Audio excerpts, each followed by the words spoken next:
grande pintor florentino do final do século XV, chamado Andrea del Verrocchio, famoso pela escultura equestre em bronze do condottiero veneziano Bartolomeu Colleoni, e pelo quadro O Batismo de Cristo, hoje nos Uffizi, em Florença. Mas a obra mais importante de sua oficina foi o próprio Leonardo da Vinci. Como um jovem aprendiz, ele participou da elaboração do quadro, pintando o anjo à esquerda que segura a túnica de Jesus. Foi provavelmente dele também a ideia de pintar ao fundo o rio Arno, que corta a cidade de Florença ao meio. Conta-se que Verrocchio aposentou-se ao ver o trabalho do discípulo, de quem foi amigo por toda a vida. Leonardo de Ser Piero da Vinci era uma pessoa incomum, alguém de uma inteligência e curiosidade únicas, um gênio com uma amplitude de interesses e de talentos além do imaginável. Pintor, poeta, cientista, anatomista, botânico, engenheiro, inventor, cozinheiro, Leonardo não era um erudito humanista que conhecesse história, filosofia, latim e grego, mas alguém que conheceu a realidade por meio da observação e não da memória, um autodidata.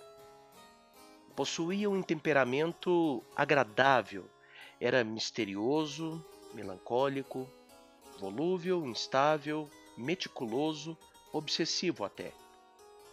Ao contrário de Michelangelo, de quem sempre foi inimigo, Leonardo acreditava na superioridade da pintura sobre a escultura, zombando da força física usada pelo escultor, enquanto o pintor realiza um trabalho leve e intelectual. Essa reivindicação de que a pintura era um trabalho intelectual, que a afastava das artes manuais e a inseria no campo das artes liberais, como a poesia, representa uma ruptura entre a figura do artesão e a figura que hoje temos do artista. Aos 19 anos, quando era aprendiz de Verrocchio, ele se deparou com seu primeiro desafio: assentar sobre a cúpula de Brunelleschi, na Igreja Santa Maria del Fiore, a Catedral de Florença, uma esfera dourada para arrematá-la. Leonardo teve que construir um sistema de polias para desempenhar-se da tarefa. Havia-se iniciado sua vida de inventor. Muitos projetos vão se seguir, sobretudo no campo da balística e da aerodinâmica e do voo, mas também da arquitetura, como no caso da engenhosa ponte encomendada pelo sultão Bayezid para Istambul. Outra preocupação sua era com a anatomia, ciência proibida pela Igreja durante o Renascimento, mas praticada ocultamente por Leonardo. Seu interesse não era médico, mas artístico. Era preciso conhecer as estruturas do corpo humano, sobretudo ossos e músculos, para poder representá-lo perfeitamente. Uma peculiaridade dos seus manuscritos é que Leonardo desenvolveu um estilo de escrita espelhada, para ser lida da direita para a esquerda. Seu manuscrito mais famoso é o Homem Vitruviano. O arquiteto romano Vitrúvio havia dito que há várias proporções constantes no ser humano, das quais a mais evidente é que a distância da ponta dos dedos de uma mão à ponta dos dedos de outra mão seria igual à distância da ponta do cabelo à ponta dos pés. Leonardo resolve checar essas proporções e desenha por observação um homem, tornando as regras de Vitrúvio visíveis no desenho, e acaba descobrindo que metade dessas regras não correspondiam à realidade. O homem vitruviano é então um novo homem vitruviano, um homem davintiano, se quisermos. É esse compromisso com o olho e não com a memória que se tornará uma das marcas de sua obra. A outra será seu senso dramático. Ambas podem ser vistas no afresco A Última Ceia, pintada no refeitório do convento Santa Maria delle Grazie, em Milão. Nele, o pintor lança a mão engenhosamente da perspectiva, projetando as paredes do refeitório para dentro da cena. É como se o refeitório dobrasse de tamanho e Cristo e os apóstolos se transportassem para dentro do refeitório. Aqui Leonardo coloca todos os discípulos de um lado da mesa, liberando o outro para o espectador. A cena é um drama, encenado diante dos comensais. Nas pinturas da última ceia anteriores a Leonardo, Judas Iscariotes é representado separado do grupo dos discípulos e de Jesus. Aqui Judas não está isolado dos demais discípulos, ele está próximo. É o segundo de Jesus para a direita, entre João, o discípulo amado, mais próximo de Jesus, e Pedro, de barba branca. O traidor nunca está longe de nós, ele está próximo. Pedro cochicha algo ao ouvido de João, o que obriga Judas a projetar o seu corpo para a frente e para o lado. Enquanto todos perguntam-se, serei eu o traidor? Judas é o único que parece indiferente. Sem perceber, ele estende a mão esquerda para pegar um pedaço de pão ao mesmo tempo que Jesus estende a mão direita para pegá-lo. O afresco é uma aula sobre a traição. Quando Leonardo ainda trabalhava no ateliê de Verrocchio, ele pintou seu primeiro retrato, Ginevra de Benci, hoje na National Gallery, em Washington. Aliás, é como retratista que Leonardo será conhecido pelo grande público. A Dama com Arminho, retrato de Cecilia Gallerani, no Museu Czartoryski, em Cracóvia. A Bela Ferronnière, no Louvre. E o São João Batista, um provável retrato de Salai, seu pupilo, também no Louvre. E é no Louvre que se encontra sua obra mais famosa, a Mona Lisa, pintada entre 1503 e 1505, quadro que está na França desde que Francisco I convidou Leonardo para mudar-se para o Vale do Loire, onde o pintor morreu. É difícil chegar perto do quadro, na verdade impossível. Não são só centenas de turistas que o impedem. Um vidro à prova de balas e uma barra afastam quem quisesse se aproximar demasiadamente do quadro. Não é um exagero. Se fosse uma pessoa, a Mona Lisa teria sido vítima de um sequestro em 1911, 2 tentativas de homicídio em 1956 e uma injúria real em 2009, quando já estava protegida pelo vidro à prova de balas. Eu tive a sorte de, nas 3 vezes que a visitei, conseguir chegar próximo a ela. É uma experiência impressionante. O quadro retrata a segunda esposa do comerciante florentino de seda, Francesco del Giocondo, donde o nome porque ela é conhecida também, La Gioconda. Seu nome era Lisa Gherardini.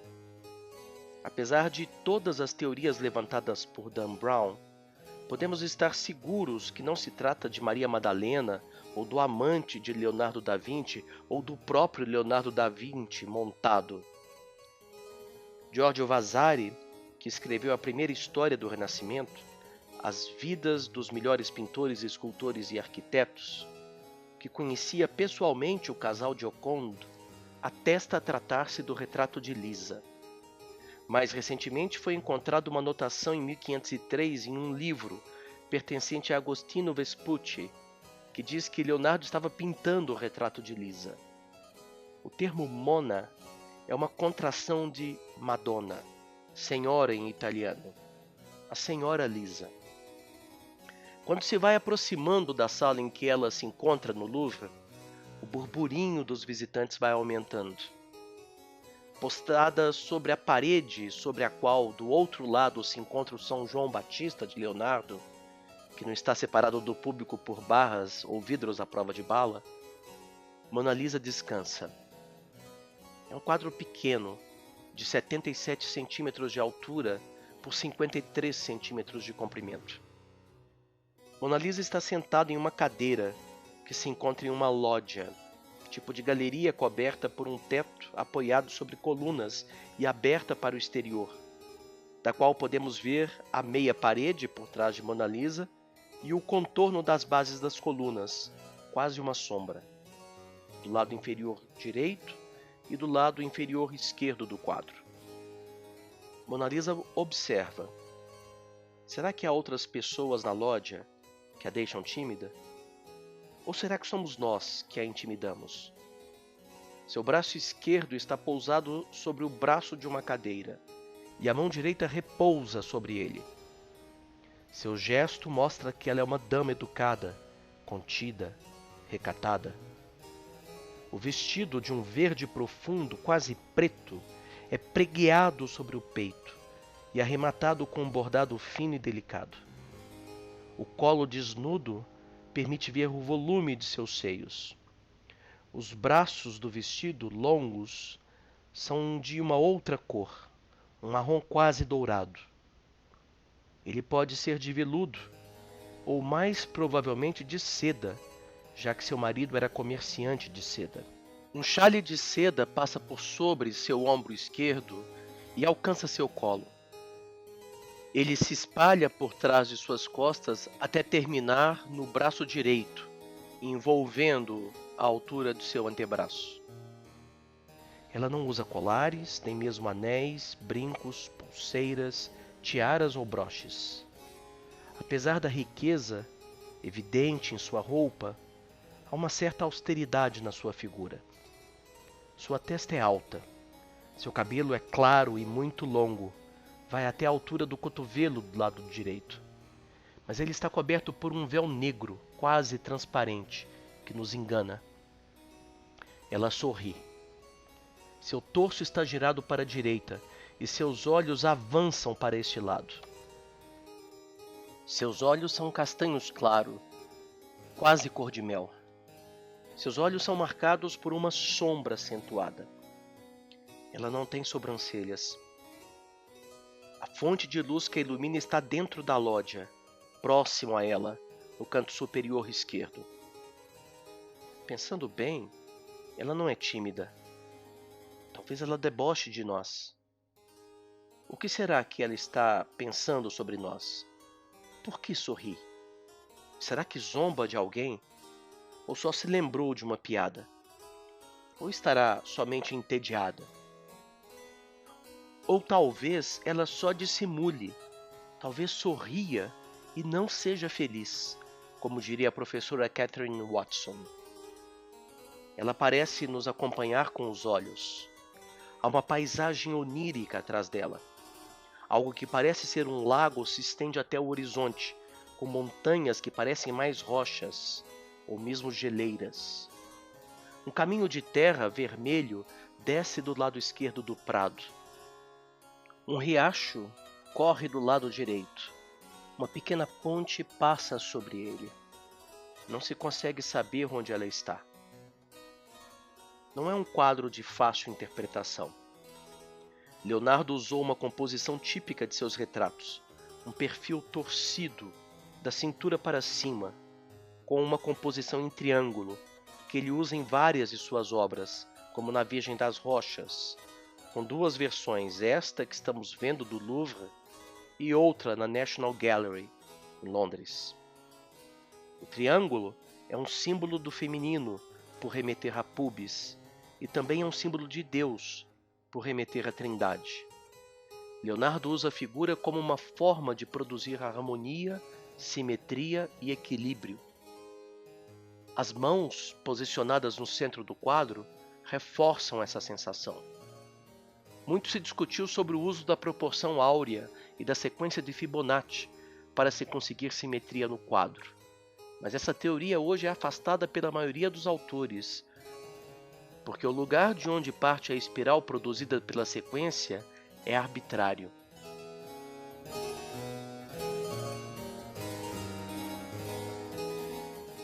Dois grandes mistérios do quadro dizem respeito aos olhos, que parecem nos seguir, e ao sorriso, que parece indecifrável. Em ambos, como na paisagem atrás de Mona Lisa, a técnica do esfumato vai ser levada ao seu apogeu. Olhe seu próprio nariz em um espelho. Preste atenção. Mire e veja, como diz Guimarães Rosa. Nariz não tem contorno. O volume é produzido por um jogo de luz e sombra, em que ocorre uma gradação sucessiva de tons. Por isso, no escuro absoluto, ou com uma fonte de luz muito intensa, o nariz desaparece.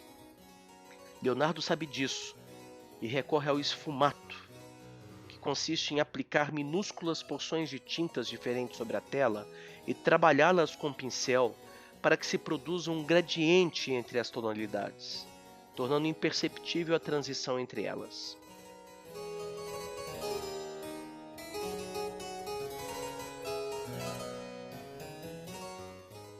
Isso é possível porque Leonardo já havia abandonado a técnica da têmpera pela técnica da pintura a óleo. A boca e os olhos, responsáveis pela expressão de alguém, são construídos sem contornos, com o uso do esfumato. E é isso que os tornam tão naturais. É isso que torna o sorriso da Mona Lisa enigmático, que Freud descreveu como inusitado, fascinante e misterioso, que talvez evocasse o amor de Leonardo por sua mãe. Aliado a essa técnica, o fato de que os olhos são representados em uma superfície bidimensional faz com que tenhamos a sensação de que eles nos seguem, quando nos deslocamos diante do quadro ou de uma reprodução de alta resolução. O esfumato também agrega profundidade ao quadro quando aplicado à paisagem, como que a cobrindo com uma bruma que torna borrado aquilo que vemos. Apesar de podermos desvendar a técnica que Leonardo usa para dar vida à Mona Lisa, não podemos, no entanto, descobrir por que ela sorri, porque ela nos acompanha com o olhar. E é isso que afasta Leonardo de toda uma geração de pintores. Símbolos são usados para transmitir significado. A presença das laranjas em um casal Arnolfini, de Van Eyck, ou a palidez da tez de Battista Sforza, no retrato dos duques de Urbino, de Piero della Francesca, tem um significado quase que objetivo, codificado. Ao contrário dos quadros de outros pintores, em que os símbolos revelam, em Leonardo os símbolos escondem. Há algo de subjetivo no quadro, e Leonardo deixa a interpretação aberta ao espectador. Afinal, Mona Lisa é tímida ou zomba de nós? Pensativa ou fútil? Qual é seu verdadeiro estado de alma? Cada um de nós terá que decidir como interpreta o quadro. Esse é um quadro sobre o sujeito individual e sua impenetrabilidade. Um quadro sobre o burguês, que não se submete aos símbolos e padrões convencionais que regulavam o nobre e o religioso. Por isso, chega a ser um quadro indecente, não por insinuar os seios de Mona Lisa, mas por romper com um acordo que regulava as artes. O indivíduo não era digno de ser representado, mas aqui Leonardo representa simplesmente o indivíduo.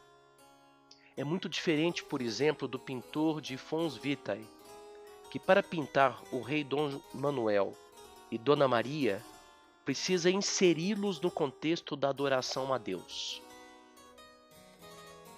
Na Mona Lisa, não há sequer um crucifixo em seu colo, ou a figura de qualquer símbolo religioso. O mistério agora é o próprio indivíduo, e por isso Leonardo, em lugar de usar a obsessão anatômica de um Michelangelo, retrata o indivíduo misticamente, envolto em uma bruma, mist, em inglês. Há mais algo estranho na Mona Lisa, a paisagem. Se observarmos com atenção, veremos que o horizonte do lado direito é mais alto do que o horizonte do lado esquerdo, como se Leonardo houvesse juntado duas paisagens distintas, escondendo a emenda com a própria Mona Lisa. A paisagem não é lugar nenhum, mas cria um efeito óptico interessante. Quando vista da direita para a esquerda, como a linha do horizonte é mais alta, Mona Lisa parece menor. E quando vista da esquerda para a direita, como a linha do horizonte é mais baixa, ela parece mais alta, mais esbelta, Seu pescoço se alonga, manipulando o sujeito e a cena.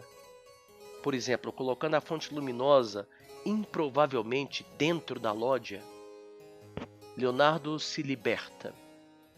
O artista não é mais um escravo dos olhos na sua representação. Não é mais um escravo da natureza. Uma última curiosidade. Mona Lisa não possui sobrancelha. Era moda da época depilá-la completamente, como já vimos no retrato de Battista Sforza. Mas Vasari disse que impressionava a maneira como Leonardo havia assentado naturalisticamente os pelos da sobrancelha no quadro. Alguns consideravam que isso seria um indício de que a Mona Lisa que ele descreveu seria outro quadro que se perdeu. A explicação mais aceita é que Vasari nunca viu o quadro e só o descreveu a partir da descrição que outros fizeram dele. Talvez a própria Mona Lisa. Veja como Vasari descreve o gênio de Leonardo em sua obra Vidas. De todos, o maior dos discípulos de Andrea Verrocchio era Leonardo da Vinci, quem, além de sua beleza, que nunca foi suficientemente admirada, e de uma graça maravilhosa em todas as suas ações, possuía um intelecto tão poderoso que qualquer coisa por que se interessasse, ele dominava facilmente. Foi verdadeiramente maravilhoso e divino o filho de ser Piero da Vinci. A música que estamos ouvindo é a Pavana para o Duque de Salisbury, do compositor renascentista inglês William Byrd. Uma pavana é um tipo de dança em compasso binário, geralmente composta para virginal, um tipo de instrumento de cordas com teclado. No compasso binário, o pulso básico, forte, é seguido por um pulso fraco.